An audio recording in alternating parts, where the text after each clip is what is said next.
Hi everyone. Ancient Mediterranean art is a big love of mine, so today I'm going to share an object with you that, if you're in the New York area, you can go see for yourself at the Metropolitan Museum of Art. So, this object is called a crater.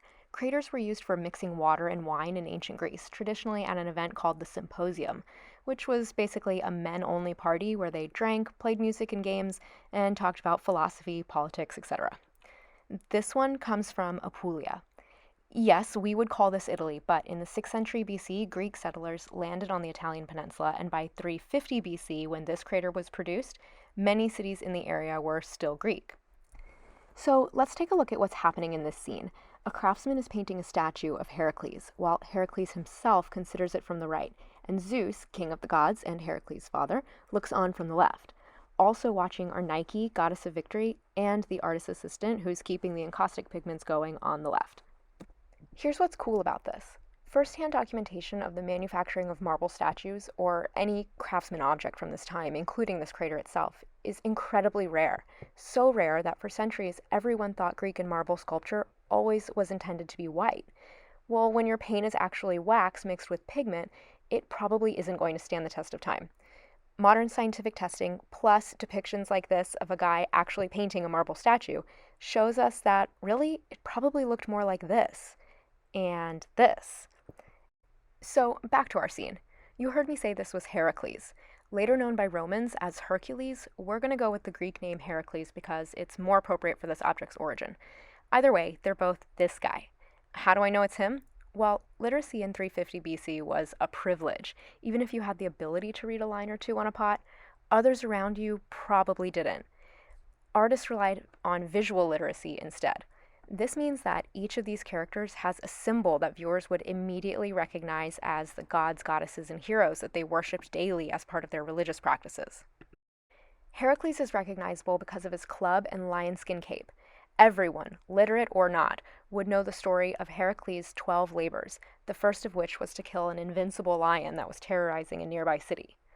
In the story, Heracles goes to fight the lion but quickly realizes that his bow and arrow are useless against the beast. So, naturally, he clubs the lion and then successfully strangles it with his half-god strength, wearing the lion skin as armor for the rest of his journey.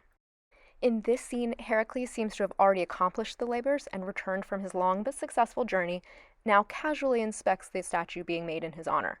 He is an international hero after all. If we look at the back of this crater, we see even more mythological characters. Athena, goddess of wisdom and warfare, is relaxing front and center. I know it's Athena because she's wearing her warrior's helmet and she's got Medusa's severed head stuck to the front of her breastplate. Let's take a moment of appreciation for Medusa, who is a perfect example of how women were treated in ancient Greek mythology. Moving along, we also see Hermes, identified not by his winged helmet and sandals as we're used to, but by his staff, which is called the caduceus.